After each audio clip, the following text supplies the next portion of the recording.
doing here today? I'm doing great now. How are you doing? I'm doing great as well. We recently just finished recording the 10-team mock draft. Now we're going to be doing the 12-team mock draft here. This one we actually did do today. We were planning on recording the 10-team mock draft yesterday, but with all the recording gaps that occurred, we only were able to do the 10-team mock draft today and then the 12-team mock draft today as well. Again, reminder, there is no 8-team mock draft for this final set of mock draft series just because it's an 8-teamer. We were having some uploading issues. So just carry on here. And like I said, we'll be doing a tip show instead of the 8-team mock draft, actually in the next show 2 days from now. So without further ado, I had the second overall pick. AJ had pick 9. It seems to be that I always get the pick before AJ, which is just awesome, especially in the first round here. But I was hoping that Christian McCaffrey would follow me at the 2 spot. He didn't. He went 101. I selected Tyreek Hill 102. Completely the same thing that I just said 30 minutes ago. Tyreek Hill is my number 1 receiver. I always recommend, if you have your own rankings, go get your guys. Do not trust ADP. Do not trust other people's rankings because they want you to think of those rankings that best benefits them or their interests. So trust your own rankings, trust your gut, and that's why I selected Tyreek Hill, number 1 overall. Oh, I guess my number 1 overall pick, even though it was a number 2 pick. And I really think that he could potentially have another 2,000-yard type season that he was supposed to have last year. It just wasn't, obviously because of injury that kind of derailed that there. CD 103, Brees Hall 104, Chase 105, Bijan 106, Amon-Ra 107, Jets 108, and you selected AJ Brown 109. Yeah, AJ Brown, I think being that first wide receiver in like that second tier is, especially in like a bigger or deeper league like this, it's a great pick towards the back end of that round pick 9. Especially because what he did last year. I mean, his first year having 100 receptions. Now, I don't think he'll repeat that, but he's consistently the last 2 years having basically 150 targets a year. And honestly, his touchdowns went down. It was 7. The year before that, he had 11. But he's been consistent, getting you 14, almost 1,500 yards the last 2 seasons. And honestly, I don't really see that changing a whole lot.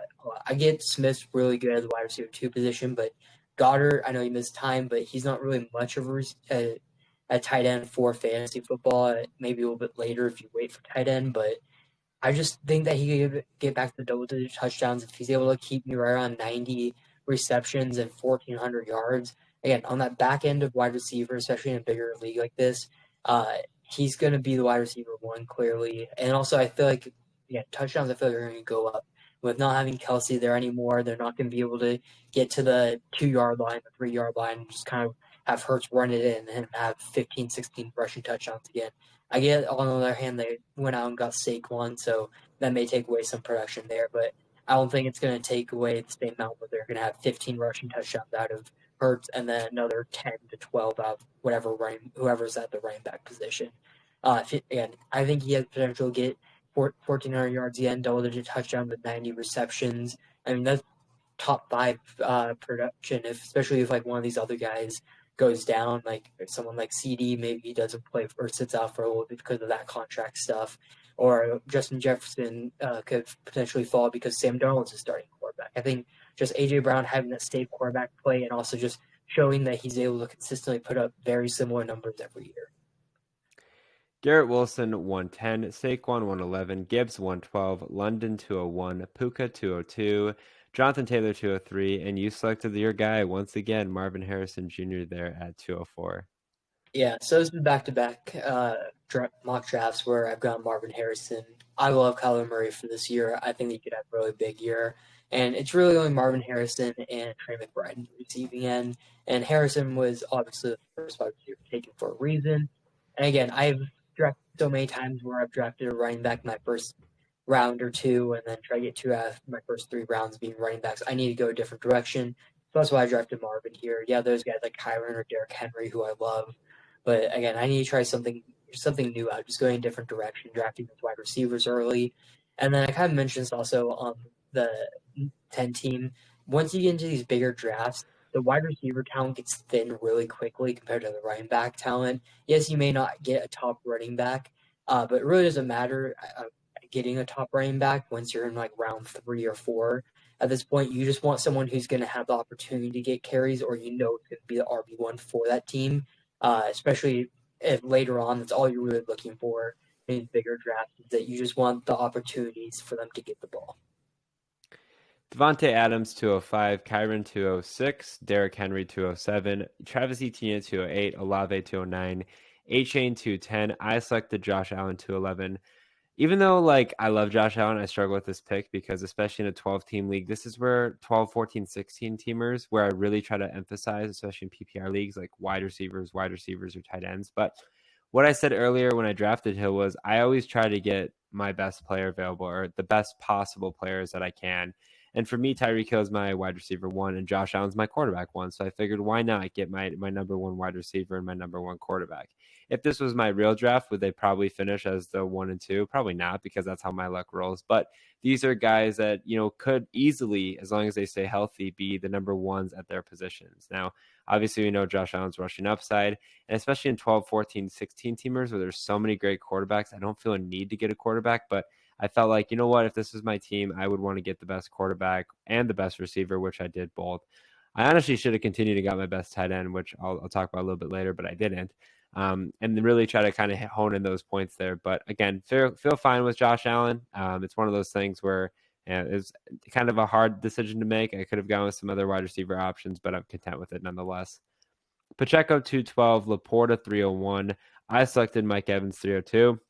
Pass on Josh Allen. The nice thing about basically drafting on the turn, even though not quote unquote, but basically, is the fact that I was able to get two good players every round. The only thing is I have to wait 20 some picks in between those picks. But I wait the 20 some picks. I'd rather prefer that because I know I can get two solid options or two guys that I want instead of drafting one and waiting 10 picks every round to try to see if I can get the next guy that I want. So can take a little bit of leeway there, but I get Mike Evans. In the 10-team mock, I got Chris Godwin. I said similar things, but more consistency comes from Mike Evans and his ability to be a 1,000-yard receiver, I believe, every year. And I believe it's 9 or 10 seasons that he's been in the league. So I think that's going to continue. There's a lot of doubters, including myself, last year with Baker Mayfield at the helm, but I was proven wrong for sure. And I would have been proven wrong again if I said the same thing. So now feeling really good because I got my quarterback one, my wide receiver one, and Mike Evans, who is one of my better receivers, currently slated at the 13th spot on my team. So after Evans, Hurts was selected 303, Ayuk 304, Waddle 305, Mahomes 306, Kelsey 307, Cook 308. You go with another receiver, which I absolutely love going through receivers there, in Michael Pittman 309. Yeah, so Pittman, he's proven that he can get 1,000 yards every year, and it doesn't matter who's at quarterback. Richardson was only at quarterback for essentially 2.5 games last year, and he finished the year with over 1,000 yards with Gardner Minshew. He's had Matt Ryan and Philip Rivers at the end of their careers and still put up 1,000 yards. I don't think he's going to be a huge touchdown guy this year, especially once they get within that red zone. I think it's going to be mainly Richardson or Jonathan Taylor rushing the ball, but if he's able to get me anywhere from 90 to 100 receptions, which I think is very doable because he is the wide receiver one there. And I do think Richardson will throw a lot and get me 1,200 yards roughly and stick around 5 to 7 touchdowns. In the third round, especially for how deep it is, I think Pittman's kind of at that level right here that you're kind of getting away from those number one guys and you're getting to different teams that have like a lot of different options at the wide receiver position. And Pittman's still the number one, and he's the clear number one. As much as I like Josh Downs, he didn't really prove himself that much last year as a rookie. Donnie Mitchell should be solid, but again, who knows? He's a rookie still. Pittman's really the only solid wide receiver one on this team. And outside of this range, like I said, there's either really bad situations for wide receivers if they're going to be wide receiver ones between quarterbacks or whatever just team they are, or there's a big wide receiver room and there's a lot of competition for targets.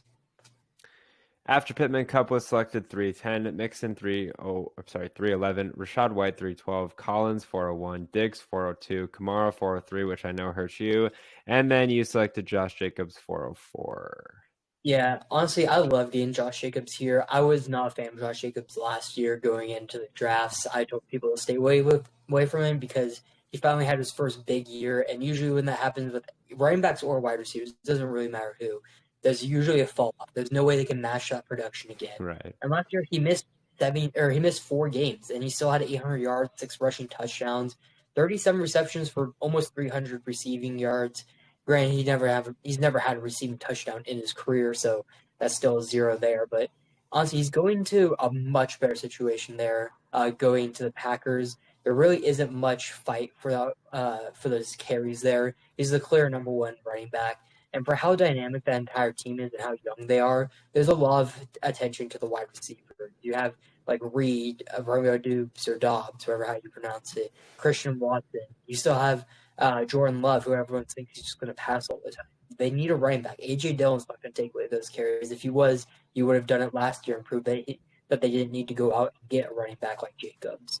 And Jacobs, like I said, he's been a decent receiving back. Before last year, he had back-to-back 50 reception years at right around 400 yards on the ground. If he's able to get me 1,000 yards to like 1,200 yards and double-digit touchdowns as my RB1 in the fourth round, especially for a deep league like this, that's the position that I would take him at. I mean, I wouldn't try to go any earlier than that, especially in like more shallow leagues, like 10 or 8 team leagues. I'd definitely wait a lot longer. But for a fourth round running back who, in my opinion, is probably going to take 80% of the carries out of that backfield, 75% of the carries, and give you a good amount of reception. And again, a lot of people I think are forgetting about Josh Jacobs because he had that down year and had that injury.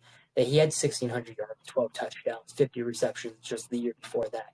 I don't think he's going to get quite to that number, but like I said, in the fourth round, he can give me 1,300 yards is like his max and double-digit touchdowns. That's someone I'll take about like one position. Neighbors 405, Debo 406, DJ Moore 407, McBride 408, Jackson 409, Devontae Smith 410. I selected Kenneth Walker 411 again. I was going wide receivers. I still wanted to get in with the running backs. I wanted to feel comfortable there, and I do select Kenneth Walker at the 411 spot. Again, he is amongst the top of my running back ranks as a whole. Overall as the number 11th back, which isn't like the best of backs, but as far as available, I believe he was like the 13th or 14th running back. So I get a good bang for my buck there. But a lot of things to be excited about with Kenneth Walker. I mean, obviously he's shown that he's been a demon on the field there. I think overall, him and Charbonnet are going to find ways to coincide really nicely with one another. Even though, Charbonnet is a great running back option and he's still really young. Kenneth Walker is as well. So it's a win-win situation there. And I'm really curious to see how Kenneth Walker is going to do, especially with the new scheme that they got rolling in Seattle. Stroud 412, Metcalf 501. I selected my guy, Aaron Jones 502. Talked about the fact how I didn't like him because he was a Packer, but now he's a Viking. I get a root for him, which is awesome.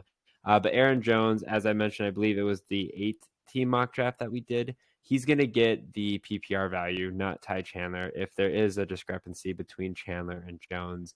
Just because Ty Chandler is one of the worst pass blockers in NFL history, yeah, Ty Chandler may be out there occasionally for passing downs, but it would really be strictly to run routes, whereas Jones is able to be a great pass catcher, as he's shown in Green Bay, but also a tremendous elusive runner. So I do think a lot of people are discounting Aaron Jones and thinking that Ty Chandler is solely it. When you're looking at it from a PPR standpoint, you're going to get more value from Aaron Jones. You might get more rushing value from Chandler, but in the end of the day, especially in a PPR league, Jones is going to be the better back. And Jones is fallen in a lot of leagues strictly because people say that he's getting up there in age, which he is a little bit, but he's still kind of towards the end of his prime, getting a new system, which could be a tremendous change of pace for him. Obviously, going from a Hall of Fame quarterback in Aaron Rodgers to Jordan Love, who had a great season, and now he gets to go alongside Sam Darnold. So I love Aaron Jones here as my running back too. There is some risk, obviously, but I think the reward outweighs the risk any day of the week. Amari Cooper 503, Andrews 504, Richardson 505, Dell 506, Connor 507, Kittle 508. You selected Dalton Kincaid 509. Yeah, I mean, I think Kincaid. There's a reason why Josh Allen's number one quarterback, and it's not just his his rushing upside; it's his passing upside. And Kincaid's really the only proven target right now who has had a connection with Josh Allen last year. I mean, and he only played 16 games, he missed one game last year, but in that time he only started 11 games. I think he was out week 1, I think it was, and then the first 5 games after that. Of his career, he was splitting time with Dawson Knox. He was really the number 2. It was more of like a 70-30 split. But once Knox got injured, he really started to get his numbers up. Finished the year only playing 16 games with 73 receptions, 673 yards, only 2 touchdowns. But honestly, I could see him getting up to double-digit touchdowns, especially with no other proven wide receiver one there. Keon Coleman I think should be solid. I really like Curtis Samuel, but he's more of that gadget guy as a whole. I think Kincaid, he was the top tight end for a reason. Drafted 2 years ago now. Um, Again, he finally had a full year. Having really the only connection with him. One of the other things I really like is he had an 80.2 catch percentage in his career. There's only 18 passes he didn't catch out of his 91 targets, so he was just a PPR machine once he was in. And yes, I know Dawson Knox will be back and healthy at the beginning of this year, but he's really proven that he is that receiving threat compared to Knox. Knox was a good goal line guy, and more of a red zone guy for touchdowns, but he's also a much better blocker. So if they're doing two tight end splits or two tight end sets, I think Kincaid's definitely going to be more of that receiving tight end in those, and Knox will stay down as more of that blocker. Joe Burrow 5'10", Flowers 5'11", Pitts 5'12", Ramondre 6'01", Evan Ingram 6'02", Ridley 6'03", and you selected David Montgomery 6'04". Yeah, so I don't have many running backs on my team at the moment. Or this is my RB2. Josh Jacobs was my only other running back. And honestly, Montgomery, he's not going to do what he did last year, but I keep on drafting him at this point, especially in deeper leagues. You have to go up and get him a little bit sooner, like I have to in the 6th round here. But yeah, if he's going to be the RB2 in that Detroit Lions offense, he's going to be the goal line back. He could get you double-digit touchdowns, maybe only like 800 yards would be my guess. A couple receptions here or there. He's never been much of a receiving back. I think Gibbs will take a step forward, but Gibbs also is dealing with, I believe, a calf injury or something like that, or some type of leg injury. So who knows? I think Gibbs should be healthy by week 1, but even if he missed some time early on, Montgomery, you know what you're going to get out. He's going to be that goal line back. He's not going to be many receptions, but again, I've waited so long for my RB2 that I kind of just have to go with guys who have proven that either are good receiving backs or they're going to be touchdown guys up to this point, because there isn't many RB1s on each team left on the board. Dak Prescott 605, Higgins 606, Pickens 607, Kirk 608, Raheem 609, Jalen Warren 610. I selected Jake Ferguson 611. I do like Ferguson a lot. I realized that if I want a good tight end, he was like my last of available good tight ends on the board. I had to get him in the 6th round just because in a 12-teamer there seemed to go by more and more frequently. If this was last year, you could get a good tight end like rounds 10 or 11, but there is a tremendous jump in tight end play, at least projected tight end play this year across the board. It's not just Kelsey and Andrews every year. It's guys like McBride, Laporta, who are young, talented guys. And then there's also some veteran guys behind the pack as well. But anyways, Ferguson's going to be a great option for me at the tight end position. Yeah, CeeDee Lamb currently still dealing with some contract stuff. They also have Brandon Cooks, but that's really it as far as wide receivers. I don't think Jalen Tolbert's going to be becoming the wide receiver 1 in Dallas. And I think Jake Ferguson can really slide into not only that wide receiver 3, even though he's a tight end, but wide receiver 2 role easily on that Cowboys team. And again, Prescott playing in a contract year, going to have a heavy focus on getting his stats jumped up a lot.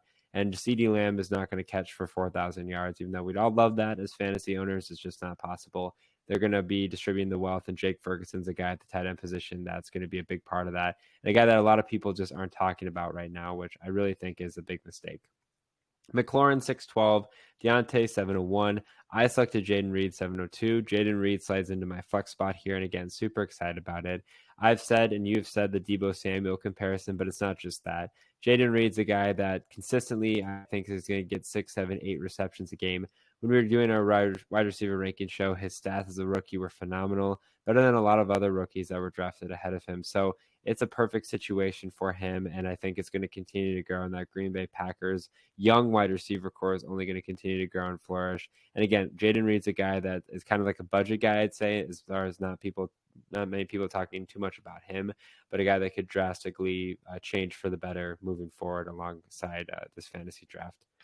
Keenan Allen 703, Rashee Rice 704, Javonte Williams 705, DeAndre Swift 706, Love 707, Zamir White 708, and you select your quarterback in Kyler Murray at 709. Yeah, I'm a big Kyler Murray fan. I also like it because I'm pairing him up with Marvin Harrison. Having those two, I mean, I think Harrison's obviously going to be the number 1 wide receiver there, and probably just number 1 pass catcher in general. I think McBride's going to have a better season than him. And Kyler Murray, I mean, he's going to have, a full year and a half now, almost 2 years since that injury. Last year, came back towards the end of the season, looked great. Not as mobile as he was, still recovering from that injury a little bit, but hopefully he's able to bring a good amount of that rushing upside back. And then we've seen what he can do passing wise. It's mainly the injury doesn't really bother me up to this point. I get it was a knee injury, but and he's a mobile quarterback, but he was able to prove that he can still move around a good amount. And they're going to be playing from behind. That's going to be my guess, a good amount of the time. So they're going to pass a lot, and I'm going to assume Kyler Murray's going to be running for his life a good amount still, and he's going to be having to get out of the pocket, either have to create with his legs or with his arm. And again, I waited a little bit longer on quarterback. Next couple guys like Jane Daniels or Purdy. I'd rather draft the guy who I know can do it. We've seen what he's able to do consistently on the ground and through there. Rome Odunze 7'10", Jaden Daniels 7'11", Brock Purdy 7'12". We get really weird with the Cleveland Browns 801, Najee 802, Godwin 803, you select Brian Robinson Jr. 804. Yeah, so I get that they went out and got Eckler this offseason, but I remember correctly, Eckler kind of already came out and said that he's that old man running back, kind of just going to be more of that receiving back there out of the backfield. Like he's not going to get a majority of the carries. Like he kind of understands his role at this point, being a little bit older there. And Brian Robinson Jr. 2 years ago, that rookie year, only played 12 games, had almost 800 yards, 2 rushing touchdowns. Last year, he did play in 15 games. So he missed 2 games, but still had over 700 yards, 5 rushing touchdowns. Also had 36 receptions with 36 yards and 4 receiving touchdowns. So he's doing that with Sam Howell. Honestly, Sam Howell was so bad last year, and they were playing from behind so much that running the ball really wasn't much of an option there for them. I think Jane Daniels there, they're trying to teach him, like, all right, just dump it off to the backfield to your running backs if you're in trouble, which will really help out Robinson's PPR numbers there. But with Jane Daniels, they have to respect him running the ball, and they may forget about Brian Robinson during the run game, especially if they sell out during play action. They gotta pay attention to him at least some point. And Robinson's still young, going into his 3rd year. I think that with how young this team is in general, they want to get Robinson the touches and be able to really design him for plays more than Eckler. And again, Eckler's already come out and said that he kind of knows his role, that he's going to be more of that 3rd down receiving back there than the 1st and 2nd down back, like how he has been with the Chargers the last couple of years. Devin Singletary 805, Tajay 806, Pollard 807, Chubb 808, Niners D 809, Hollywood Brown 810, JSN I selected 811. Again, I needed a high-flying wide receiver. He would be my wide receiver 4. I know some people have projected that JSN's production is going to go down from last year. I don't really understand that at all because his offense got better. He has Geno Smith at the quarterback position, and they bring in Washington's offensive coordinator, which I've talked about time and time again. What do they do with Michael Penix? Throw, and they're going to continue to do that with Geno Smith.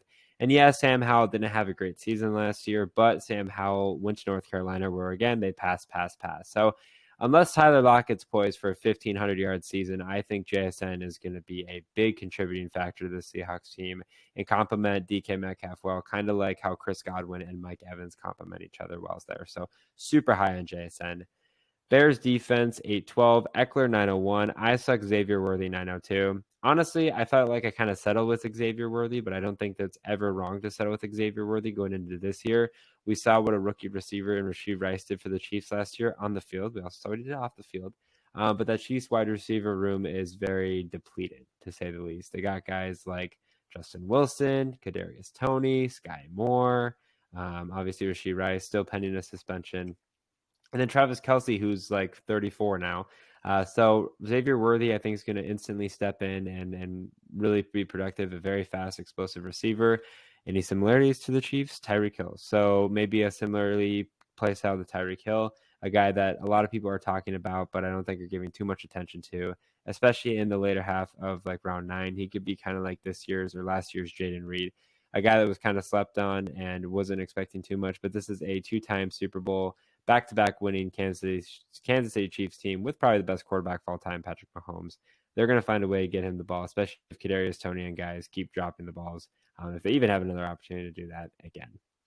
McConkey 903, Chase Brown 904, Bengals 905, Brooks 906, Moss 907, Ford 908. You select Zeke Elliott 909. Yeah, Zeke, I'm mainly banking on his touchdown upside here.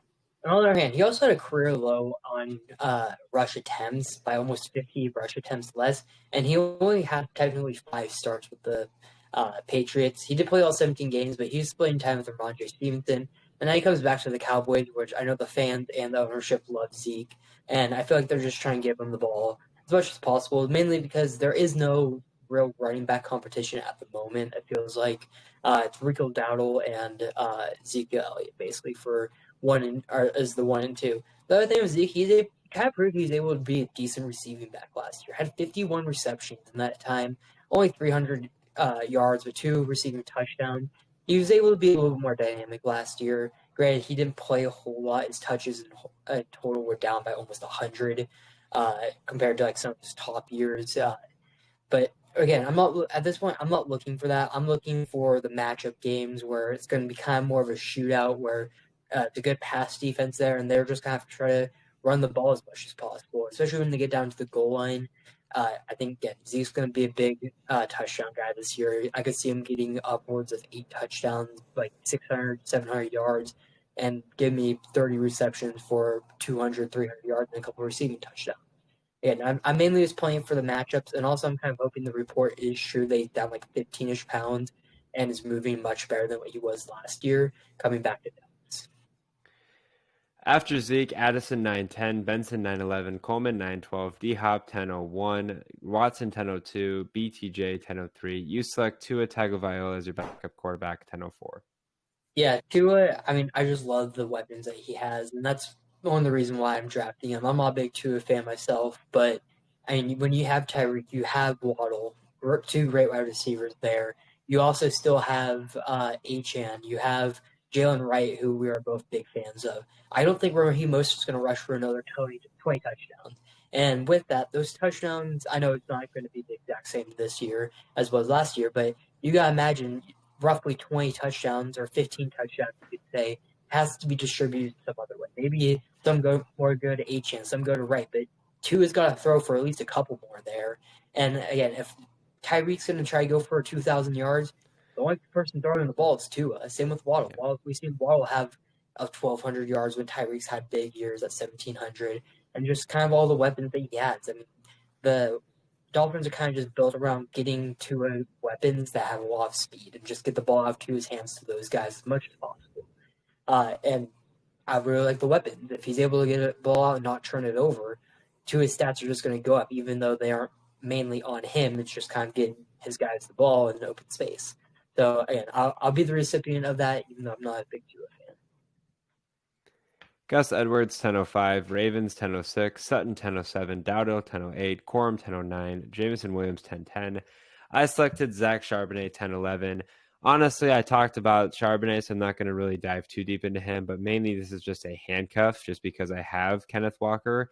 If in the slight chance they are both utilized in the Seahawks running game or passing game for that matter, I have 2 solid options. I don't think I would ever play them both side by side unless they really establish themselves as a running back 1-2, kind of like Pollard and Zeke did. But I have a great handcuff option here in Zach Charbonnet. Unfortunately, he is my running back 3, so I'm kind of deadlocked on having just 2 running backs, assuming a guy doesn't go down or anything like that. But it could be a really good thing down the line, especially if something were to happen injury-wise. But I would definitely need to look at to improving my running back room and the depth of that moving forward, whether probably through trade, but maybe through waivers. Shakir 10-12, Dobbins 11-01, Jaleel McLaughlin I selected 11-02. Big Jaleel McLaughlin fan. I think Javonte Williams, not necessarily that his time is up, but I think they're going to kind of move and turn the page to Jaleel McLaughlin. He is the better PPR back. And I know it's a new system with Sean Payton, but Javonte Williams, did not look very great last season. I understand he was coming off a torn ACL or Achilles, whatever, one of the two. But I think Jaleel McLaughlin really steps into a big role here. He is a safe running back as far as, my running back 4 on my roster. And especially since I'm a little bit depleted at the running back position, Jaleel McLaughlin could be a great option that helps propel me to getting back into contention down into weeks, 12 and up. Lockett 11-03, Jacoby Myers 11-04, Chuba 11-05, Bowers 11-06, Samuel 11-07, Palmer 11-08. You select your guy, Rashid Shaheed 11-09. Yeah, Shaheed, he's kind of one of those guys just get the ball into his hands in open field. And I feel like that's how this offense is going to have to move this season. especially with the new offensive coordinator and Kubiak. He came from the 49ers. That's kind of how the 49ers played. A little bit more play action, West Coast offense, which is where Derek Carr thrives in throughout or did when he was with the Raiders a few years. And again, there's not many wide receiver options on this Saints team at the moment.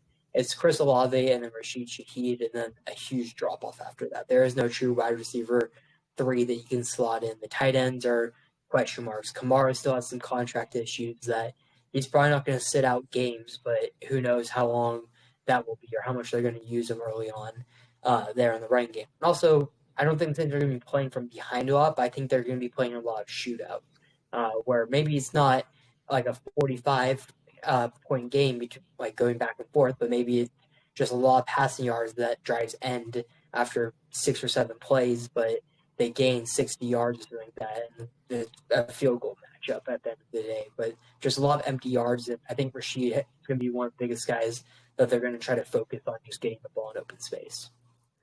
Hawkinson 11-10, Jets 11-11, Khalil Herbert 11-12, Njoku 12-01, Antonio Gibson 12-02, Jalen Wright 12-03, you select Romeo Doubs 12-04. Yeah, so Dobbs, I love the opportunity that he has here. I get they have Jaden Reed and they also have Christian Watson there, but Romeo Dobbs had a solid season last year, and Christian Watson really has been healthy throughout his entire career. Last 2 years, I believe both hamstring injuries has kept him out, and Dobbs has been a good recipient of those targets afterwards. Also, I feel like with Jane Reed, yes, he's going to be a good receiving threat there, but if they're going to use him like that Debo Samuel type of player that we think he is going to, that's less passes, less receptions going towards him, and those got to go somewhere else. Jordan Love's, I believe, will take another step forward this year. I think Dobbs is going to be a big part of that, especially if Watson does get injured.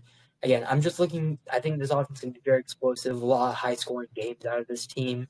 I'm just kind of hoping Dobbs can be that wide receiver I can throw into my flex position in certain weeks when they go out and I would guess score 35, maybe 40 points against certain teams. Goddard 1205, Algier 1206, Cowboys 1207, Judy 1208, Chandler 1209, Firemouth 1210, Brandon Cooks 1211. Look, Brandon Cooks, again, wide receiver 2. I now have Jake Ferguson as well. Kind of can tell when I get to these 12, 14, 16 teamers, I like to kind of stack players, or at least stack players on the same team, just because I know like a lot of times I have some extra bench spots to fill, and why not stack them? Because somebody's got to hit and somebody's got to be successful.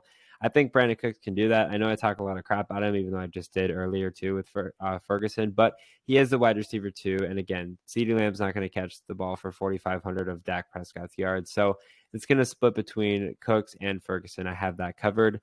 Cooks would be on my bench, but if something were to happen to CeeDee, or for some reason he was holding out and he ended up getting traded, he quickly emerges as the wide receiver 1. So win-win situation there.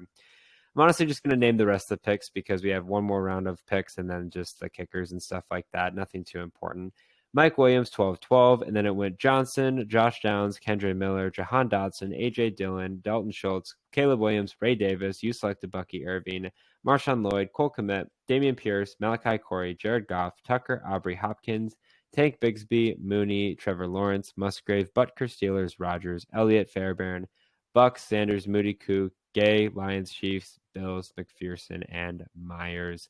Thank you guys for listening to another episode here on The Truth. If you guys did enjoy it, make sure you follow The Truth on Twitter at The Truth as one to stay up to date with the latest information regarding The Truth, including podcast dates, podcast uploads, and other important information you don't want to miss.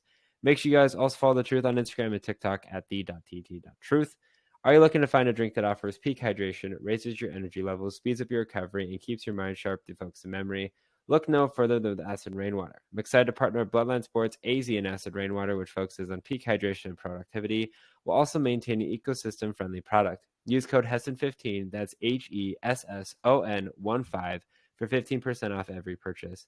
As always, I'm your host, the one you love the most, Niall Hesson, joined once again by AJ Ponciano. Take care and good night.